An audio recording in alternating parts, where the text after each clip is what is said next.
tal? Sean bienvenidos a Casa de Oración, Legado de Gracia. Mi nombre es Mariano, estamos en Monte Chingolo, Lanús Este. Hoy vamos a compartir un mensaje acerca de las enseñanzas de Jesús, continuando con nuestra serie. Hoy la prédica es acerca del Hijo Pródigo. Y quería comenzar dando gracias al Señor, dando gloria a Él y adorándolo en este día.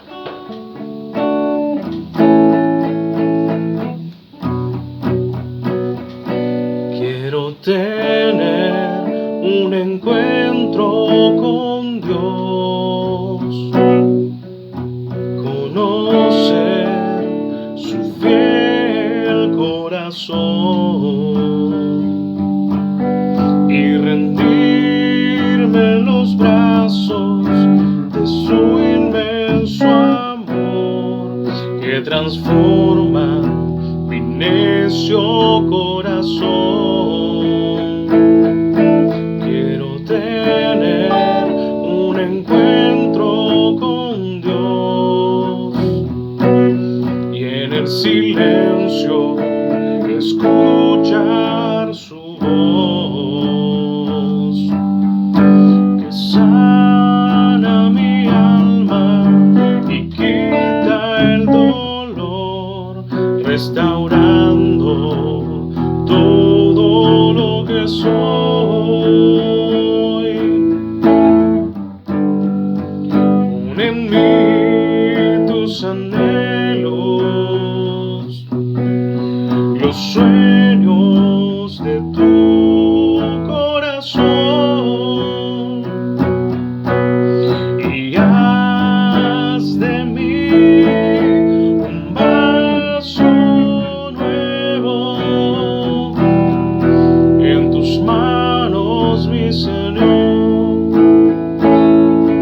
Quiero tener un encuentro con Dios, conocer su fiel corazón y rendirme en los brazos de su inmenso amor que transforma mi necio corazón.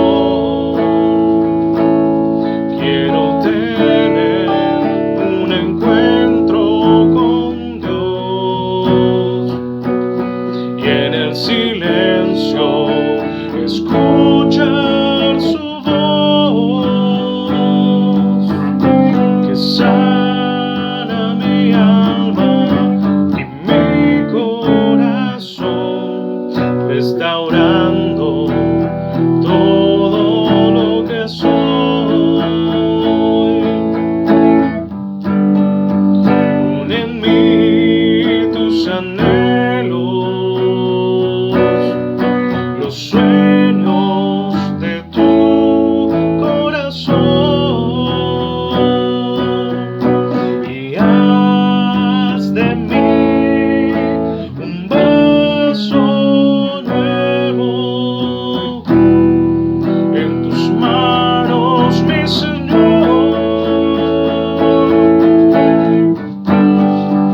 Pon en mí tus anhelos, los sueños de tu corazón, y haz de mí un vaso nuevo en tus manos, mi Señor. Quiero tener un encuentro con Dios.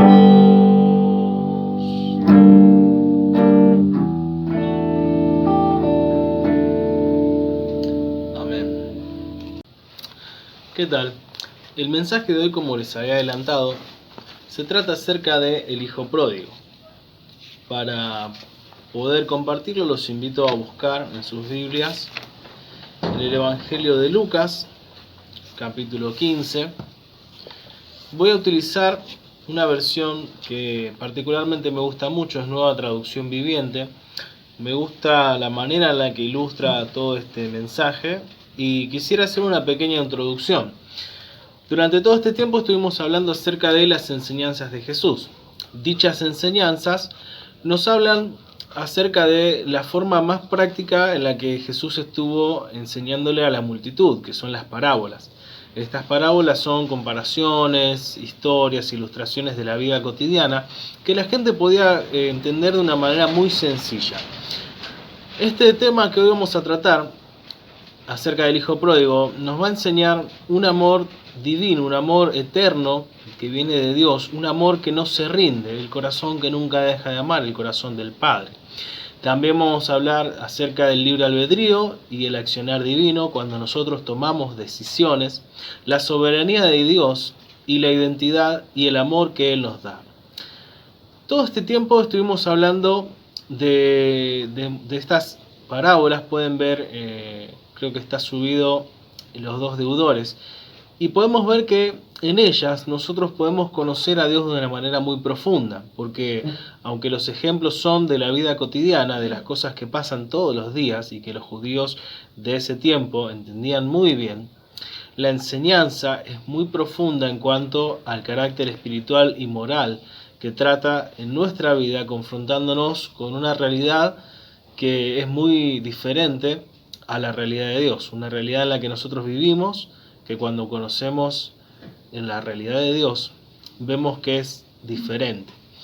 Dios ama de una forma diferente, Dios trabaja de una forma diferente, y como vimos en la parábola de los dos deudores, una y otra vez el Señor lo que anhela es que pongamos en práctica sus enseñanzas y su palabra para nuestro bienestar, aunque nuestro sentido común muchas veces contrasta con lo que Dios tiene para nosotros. En la enseñanza del Hijo Pródigo, de los dos deudores, lo que aprendemos es que así como nosotros recibimos el amor de Dios y la gracia divina, el perdón de Dios, también debemos aprender a perdonar para que nuestro corazón sea libre, para que nuestro corazón sea limpio. Y es que siempre cuando hablamos del Evangelio estamos hablando de esto, del corazón.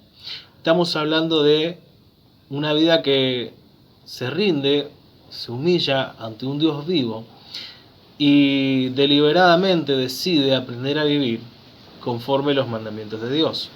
Otra cosa que aprendemos es que cuando uno no puede perdonar, no puede disfrutar del amor, porque siempre hay dolor, siempre hay desconfianza. Y lo peor de todo es que en la falta de perdón, uno es la víctima, uno es quien queda preso, pero también es su propio carcelero y verdugo, porque mientras que su corazón se mantiene aferrado al odio y al rencor, nunca puede disfrutar de la libertad que Dios nos ofrece.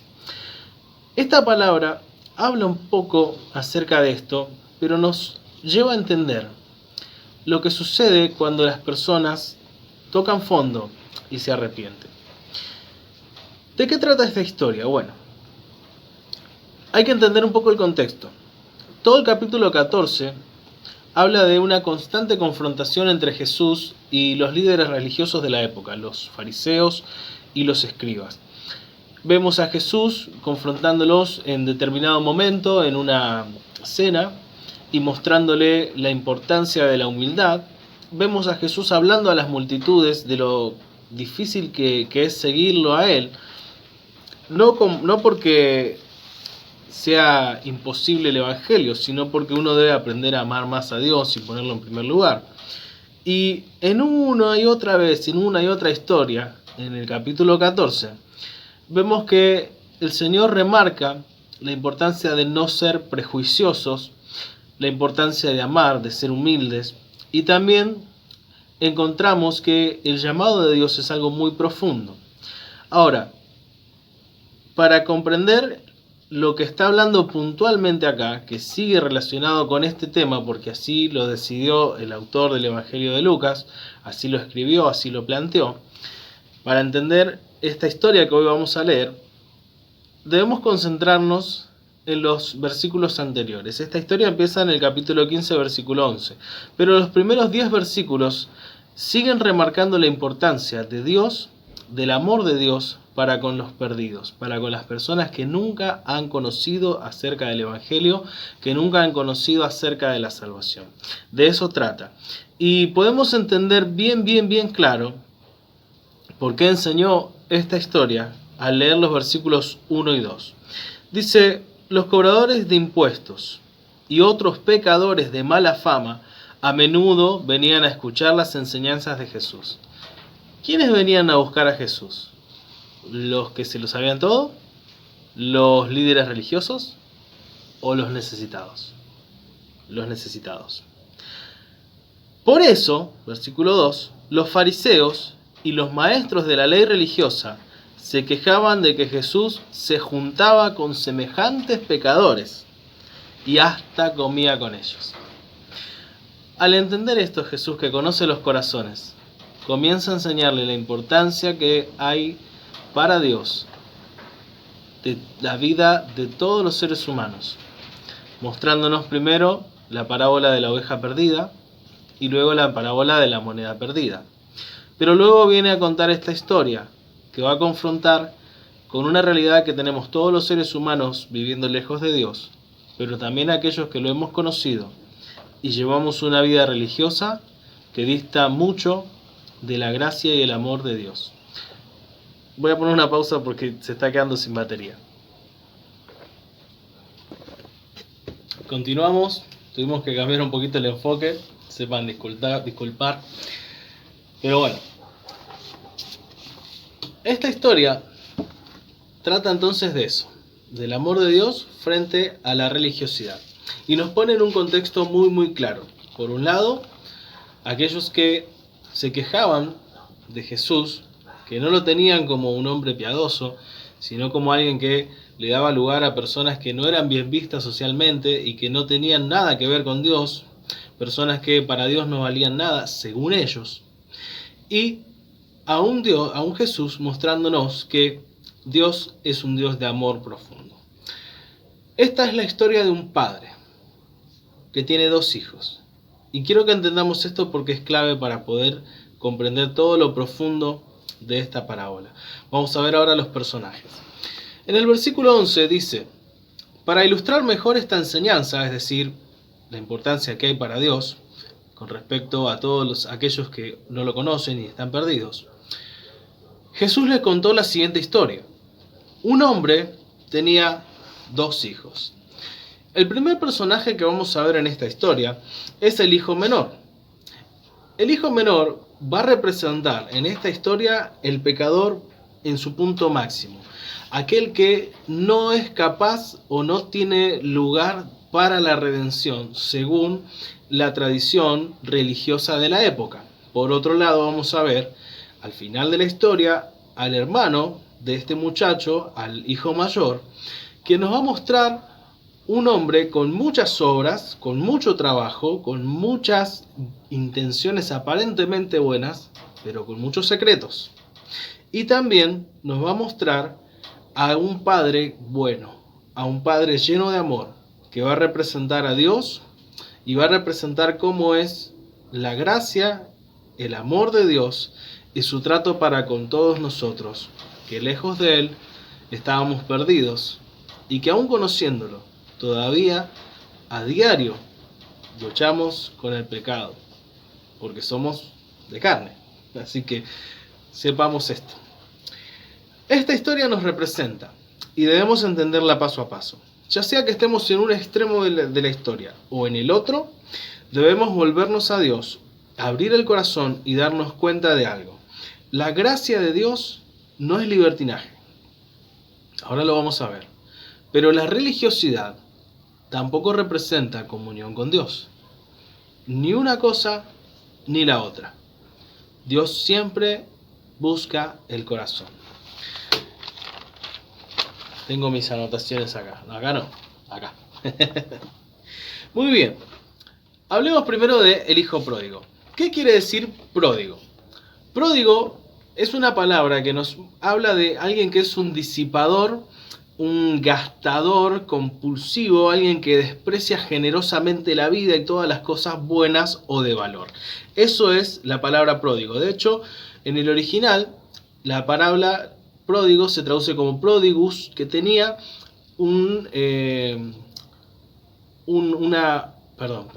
disculpen. Prodigus, que tenía una otra vez. Prodigus, que tenía... Prodigus, que representa una personificación jurídica. De hecho, había casos en los que las personas recibían cierta cantidad de bienes, una herencia para administrar, y eran los principales dentro de una familia. Esta persona, al administrar los bienes, podía llegar a ser juzgada por sus pares si de repente se transformaba en alguien que despilfarraba, digamos, desperdiciaba todos los bienes o todo lo que había recibido. Era acusado como un prodigus, como alguien que no estaba administrando bien lo que había recibido, por lo tanto era puesto a disposición y recibía una especie de curatela, algún tipo de administrador que lo acompañe para que ya deje de disipar los bienes que eran de uso común. O sea, esa persona estaba al frente, pero habían otros que también tenían su parte en esa herencia. Muy bien. Pródigo es, en líneas generales, todo ser humano con libre albedrío. Versículos 12 y 13 dice lo siguiente: el hijo menor le dijo al padre: quiero la parte de mi herencia ahora, antes de que mueras. Entonces el padre accedió a dividir sus bienes entre sus dos hijos. Recuerde esto. ¿Qué dijo el hijo en estos versículos? En primer lugar, aborreció a su padre. Le dijo: quiero mi herencia ahora. En otras palabras, le dijo: papá, yo no te quiero en mi vida, no te quiero en mi futuro, es más, para mí es como que estás muerto, dame lo que me corresponde, no quiero saber más nada con vos. Cuando Jesús dijo esto, los fariseos empezaron a ver una figura imposible, o sea, no podía existir tanta maldad en un joven, y comenzaron a condenarlo. Otra cosa muy importante, la segunda que vemos acá, es que este joven aborreció también a su herencia. En otras palabras, cuando le dice: dame lo que me corresponde, y luego lo vende, le está diciendo: no quiero lo que crees que me corresponde. No quiero para mí, papá, lo que vos pensás que yo necesito, lo que vos atesoraste toda tu vida para mí, yo no lo quiero. Yo quiero hacer mi vida. Por eso el padre debe repartir los bienes, y a este joven le correspondía un tercio de todo lo que tenía, pero no era dinero lo que iba a recibir, sino parte de tierras, quizá parte de ganado, alguna joya, algo que haya pasado de generación en generación, que para transformarlo en dinero, este joven lo tuvo que vender muy barato. De hecho, dice que en poco tiempo consiguió el dinero de aquello que había recibido. Así que despreció totalmente el trabajo de toda la vida de su padre. En tercer lugar, aborreció su tierra y aborreció su patria. Dice: pocos días después el hijo menor empacó sus pertenencias y se mudó a una tierra distante, donde derrochó todo su dinero en una vida desenfrenada. Para los judíos era algo impensado que una persona se vaya de su tierra. De hecho, cuando ellos debían viajar por algún motivo y regresaban a su nación de alguna tierra gentil, sacudían sus ropas para dejar aún el polvo fuera de su tierra. Pero este joven no solo aborreció a su padre, sino que también aborreció su herencia, aborreció el esfuerzo de toda la vida de su padre, aborreció su patria. No quiero vivir acá. No quiero tener a nadie cerca. Y se fue. Se fue a hacer la suya. Se fue con los gentiles. Una abominación total. Por último, este joven aborreció la ley de su Dios. Él, como todos los que vivían en esa época, todos los judíos, conocían la ley de Dios. Al menos los 10 mandamientos los conocía. Pero cuando este joven tomó la decisión de irse de la casa de su padre, comenzó a vivir una vida desenfrenada. Una vida sin límites, una vida sin ley. Recordemos algo, ¿a quién le está hablando Jesús? A los fariseos. Cuando Jesús termina de contar estos dos versículos que nosotros tenemos acá, los fariseos ya habían crucificado a este joven. Ya no había nada más que hacer. Ya había sido borrado de las crónicas de los judíos, de los libros de historia, ya estaba condenado. Así era lo que sucedía, lo que pasaba en la mente de estas personas. Veamos qué sigue después. Al mismo tiempo que se acabó el dinero, hubo una gran hambruna en todo el país. Y él comenzó a morirse de hambre. Convenció a un agricultor local de que lo contratara y el hombre lo envió al campo para que diera de comer a sus cerdos. El joven llegó a tener tanta hambre que hasta las algarrobas con las que alimentaba a los cerdos le parecían buenas para comer, pero nadie le dio nada. Querido hermano, hermana, amigo, amiga que estás escuchando, todas nuestras decisiones, todo lo que hagamos, todos nuestros actos tendrán consecuencias. El accionar divino con respecto a nosotros es algo maravilloso de entender. Dios nos permite tener libre elección, libre albedrío. Este joven le dijo a su padre: dame lo que me corresponde, no te quiero, no quiero mi tierra, no quiero mi herencia, no quiero saber nada con Dios.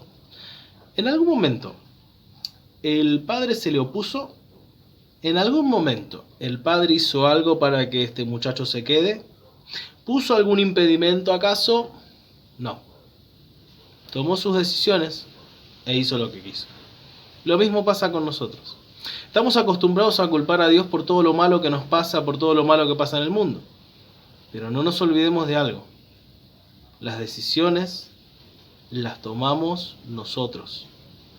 Y aún cuando decimos: yo no sabía que esto estaba mal, yo nunca conocí de Dios, yo nunca conocí el Evangelio, y podemos decir tantas cosas, todos tenemos una conciencia. Nunca olvidemos eso. Seguimos. Tarde o temprano, todo lo que hagamos tendrá consecuencia. Este joven fue, malgastó todo su dinero, se quedó sin nada y vino el hambre. Ahora, ¿qué fue lo que sucedió? Después de haber hecho cosas tan malas, aborrecer a su padre, su herencia, su tierra, su Dios, él se volvió una persona abominable, una persona que no tenía valor, ni siquiera él mismo se sentía con valor, y el lugar en el cual vivía tampoco le daba valor alguno. Para los judíos, tratar con cerdos era algo impensado.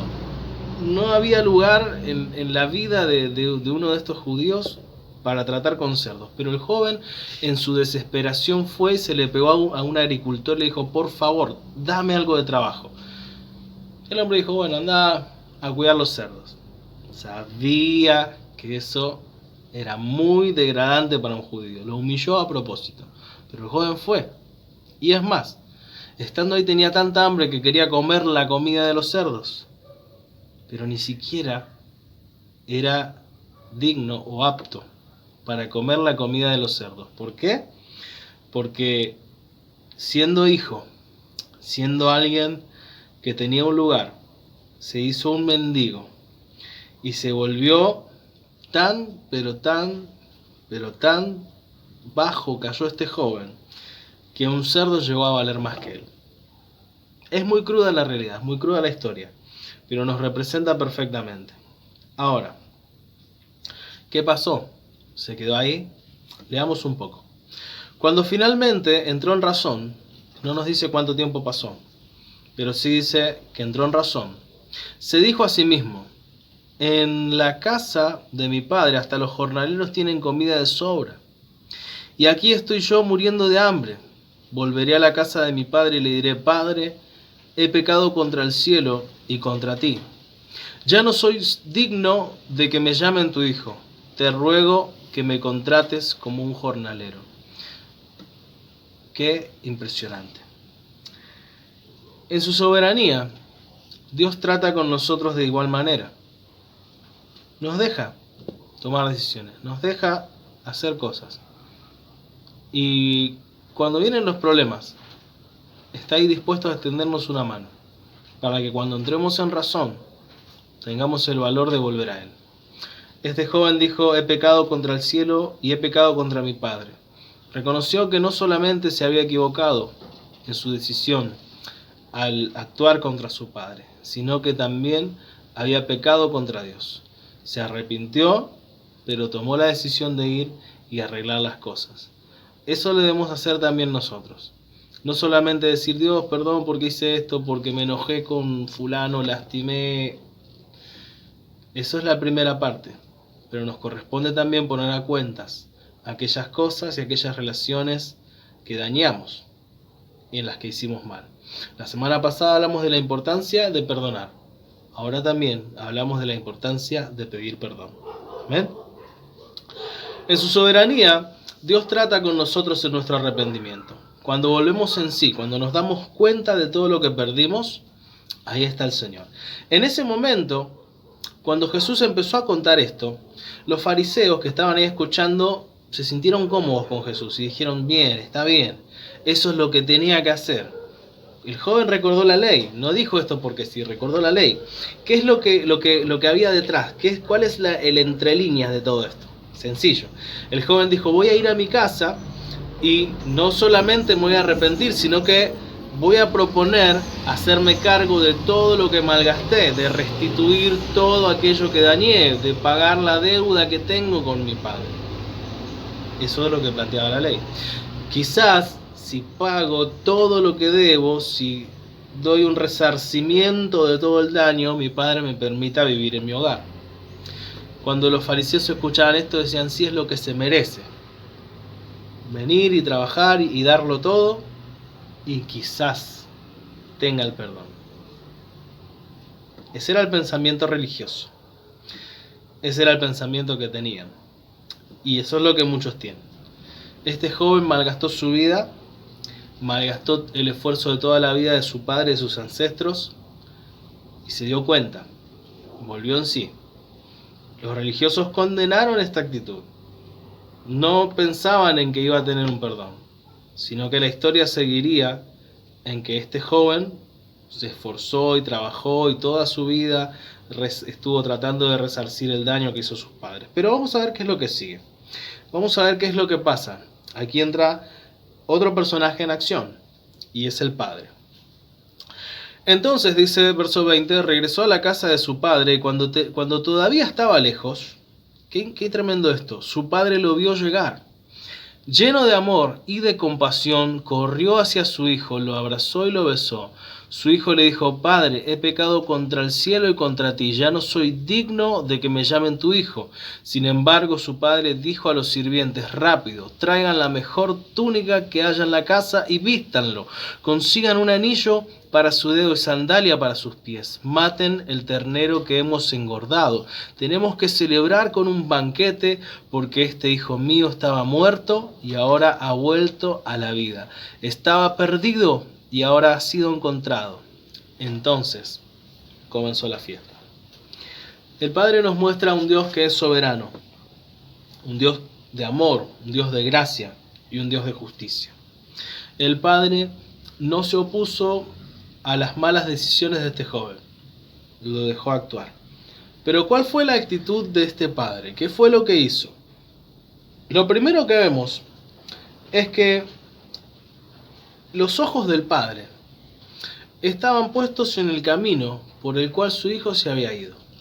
Seguía ocupado de la obra, seguía ocupado del trabajo, seguía dirigiendo las tareas de la casa, pero con su mirada puesta en el camino para ver si algún día ese hijo que se había ido regresaba.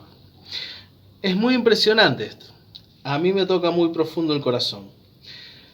Porque dice la palabra que su padre lo vio y lo reconoció de lejos. No sabemos cuánto tiempo tardó el joven en recapacitar.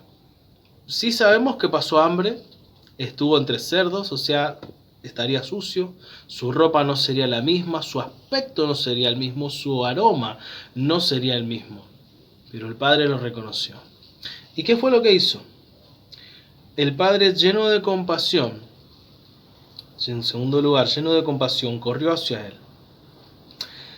Las personas en ese tiempo vestían túnicas y era muy mal visto que alguien se levante la túnica para correr.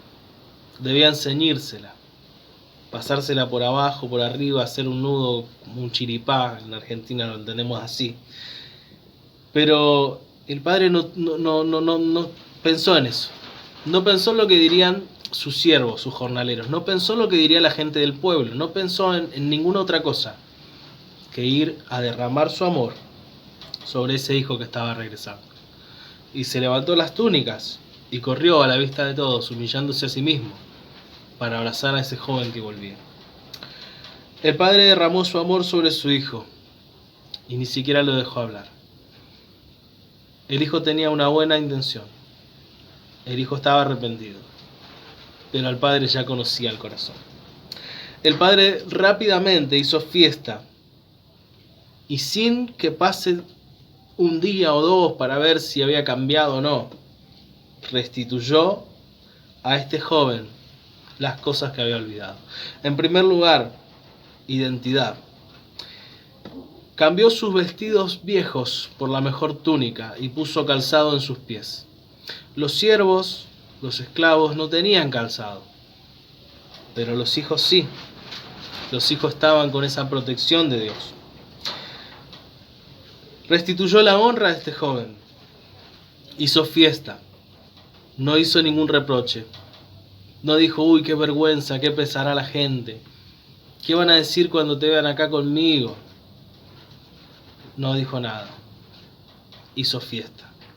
Porque valía más la vida que había vuelto que todo lo que había pasado entre ellos dos. Que todo el dolor que había causado las malas acciones de este joven.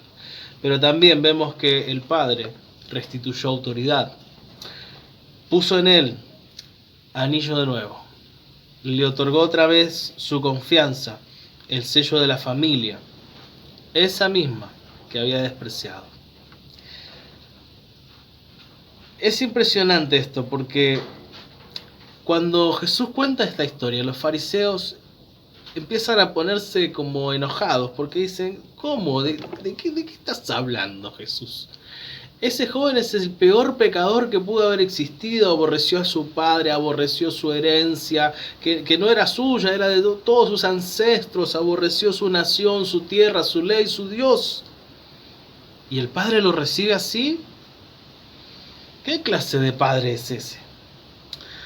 Es el padre que se dio cuenta que su hijo, ese que se había ido, ese que ya no existía, regresó a casa. Así te espera Dios, amado. Así te espera el Señor, para que cuando tú desees volver, tu vida sea restaurada, tu vida sea transformada. Pero esta historia no termina acá, sino que hay otro personaje, y es el hijo mayor. Dice, verso 25, mientras tanto el hijo mayor estaba trabajando en el campo. Cuando regresó, oyó el sonido de música y baile en la casa y preguntó a uno de los sirvientes qué pasaba. Tu hermano ha vuelto, le dijo, y tu padre mató el ternero engordado. Celebramos porque llegó a salvo. El hermano mayor se enojó y no quiso entrar. Su padre salió y le suplicó que entrase, pero él respondió, todos estos años he trabajado para ti como un burro y nunca me negué a hacer nada de lo que me pediste. Y en todo este tiempo no me diste ni un cabrito para festejar con mis amigos. Sin embargo, cuando este hijo tuyo regresa, después de haber derrochado tu dinero en prostitutas, matas al ternero engordado para celebrar. Su padre le dijo, mira, querido hijo, tú siempre has estado a mi lado, y todo lo que tengo es tuyo. Teníamos que celebrar este día feliz, pues tu hermano estaba muerto y ha vuelto a la vida. Estaba perdido y ahora ha sido encontrado. El hijo mayor nos muestra la parte más terrible de la religiosidad. El pecado encubierto, el pecador escondido, el pecador secreto. Aquel que tiene fama de religioso pero tiene su corazón podrido, el hipócrita. Vemos que este joven estaba ocupado en muchas cosas, de verdad que se ocupaba, de verdad que trabajaba, pero estaba distanciado de su padre y de su hermano. ¿Cuántas veces nos ocupamos de actividades? ¿Cuántas veces nos ocupamos de quehaceres? Y sin embargo, tratando de agradar a todos, estamos distanciados de Dios, distanciados del Padre y sin comunión con nuestro hermano. Vemos también que este joven odiaba a su hermano y no tenía relación con el Padre. ¿Ustedes qué piensan? Cuando el padre hizo fiesta, ¿no pensó en su otro hijo? ¿No lo habrá mandado a buscar?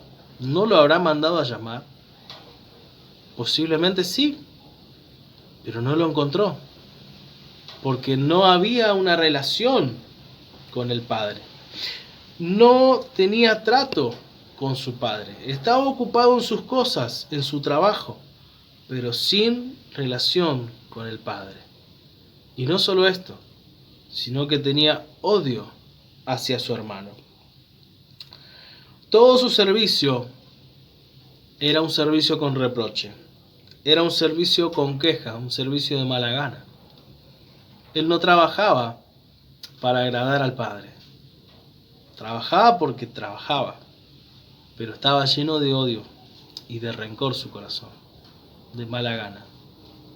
¿Cuántas veces la rutina, la mediocridad, los malos ejemplos, la frivolidad nos llevan a ser como este joven? Iglesia, Dios quiere un cambio. Este joven, por último, no conocía siquiera su identidad y su lugar, porque estando en la casa del Padre, no disfrutaba del Padre. Y teniendo acceso a su herencia, porque en el versículo 12 vemos que claramente el Padre dividió la herencia entre los dos hijos, y de hecho, él al ser el mayor fue el primero en recibir su parte. Este joven ni siquiera sabía lo que era suyo, no le importaba. La historia termina sin un final. En la tradición oral en la que se transmitían todas las historias, el Antiguo Testamento, hasta que luego fue canonizado la Septuaginta y demás, siempre se transmitían de forma oral. Y esta historia cuenta con una cierta cantidad de versos para un personaje, otra para otro, el padre en el medio haciendo una unión, pero es una cantidad de versos impares. 9 versos recibe el hijo menor y 8 el hijo mayor, y representa una historia sin final. De hecho, cuando uno lo lee, quisiera saber qué pasó, qué decisión habrá tomado, qué final habrá tenido la historia. El hijo mayor habrá entrado a la fiesta, se habrá reconciliado con su hermano, o se habrá enojado y se habrá ido. Esta historia sin final tiene relación con lo que sucede un tiempo después, porque claramente Jesús contó esta historia para mostrarle a los fariseos la dicha del arrepentimiento y del perdón y el peligro de la religiosidad. Sin embargo, meses después la religiosidad hizo que esos mismos fariseos que escuchaban esta historia llevaran a Jesús a la cruz del Calvario. Ese pudo haber sido un final. El joven no quiso perdonar, odió a su padre, se peleó con su padre, con su hermano. No lo sabemos, no lo sabemos. Pero hay una conclusión que sí quiero que podamos analizar. Cuando pase todo esto, si es la voluntad del Señor que termine este tiempo de cuarentena y demás, o no sabemos qué Dios hará, mucha gente se va a acercar a la iglesia. Y ahora sí hablo específicamente a quienes somos la iglesia. ¿Dónde estaba el hijo mayor cuando su hermano tomó malas decisiones? Cuando el hermano menor tomó malas decisiones. Era el hijo mayor, tenía más experiencia, debía cuidar de los suyos. ¿Dónde estaba cuando el hijo menor planificó irse y desperdiciarlo todo? ¿Qué consejo le dio? ¿Trató de entrar en razón con él? ¿O quizás esto es lo que quería el hijo mayor? Quedarse con todo y que ese muchacho molesto ya no tenga parte en la casa y en las cosas del hogar. Es una historia para analizar. Y quisiera que, donde sea que estés escuchando este mensaje, sea que estés de un lado de la historia o del otro, sepas que hay un Padre que te espera. No importa lo que hayas hecho, si es que tu corazón se arrepiente y tomas la decisión de rendirte a Cristo y cambiar. O si acaso hace muchos años formás parte de una iglesia, de una congregación, pero te das cuenta que ese amor ya no es el mismo, sea que estés de un lado o del otro. Lo importante es que en este momento te pongas a cuentas con el Señor y desees de todo corazón tener un encuentro con Él, que te cambie para siempre. Padre, te damos gracias por tu palabra, te damos gracias por tu presencia. Te pedimos que trates con nuestra vida, que nos ministres. Gracias, Señor, porque comprendemos que tu soberanía es grande, es infinita, pero tu amor también lo es. Y en ese amor, Señor, muchas veces tú guardas silencio cuando nosotros tomamos malas decisiones, porque no buscas imponernos nada, sino que nosotros aprendamos a amarte por lo que tú eres. Señor, gracias porque todas las veces que nos lastimamos, que nos golpeamos, que nos dimos la cabeza contra la pared, allí estabas tú para levantarnos, para brindarnos amor, para fortalecernos. Te pido, Señor, que te acuerdes de tu pueblo, de tus hijos, y que en este tiempo, Señor, podamos aprovechar bien los días para buscarte y estar a cuenta contigo. Señor, que podamos ser esa iglesia preparada, dispuesta a recibir a todos los pródigos para brindar tu amor y ser buen ejemplo, Señor, para que ellos puedan conocerte a ti y afirmarse en tus pasos. Te pido también que aquellos que están escuchando este mensaje hoy tomen la decisión de recibirte a ti en sus corazones y que con sus palabras puedan invitarte para que tú seas su Señor y Salvador, Jesús. Que puedan arrepentirse de sus pecados y recibir, Señor, tu perdón, la limpieza, Señor, de sus pecados en tu preciosa sangre y la justificación, la llenura de tu Espíritu Santo, Señor, para poder vivir el día a día tomados de tu mano. Te lo pido todo, Señor, en el nombre de Jesús y te doy gracias por este tiempo. Amén y amén. Dios te bendiga. Espero que esta palabra sea de bendición para vos, así como lo fue para mí, te confronte así como me confrontó a mí, y podamos estar atentos a lo que Dios quiere hacer. Él te espera siempre. Vuelve a Él.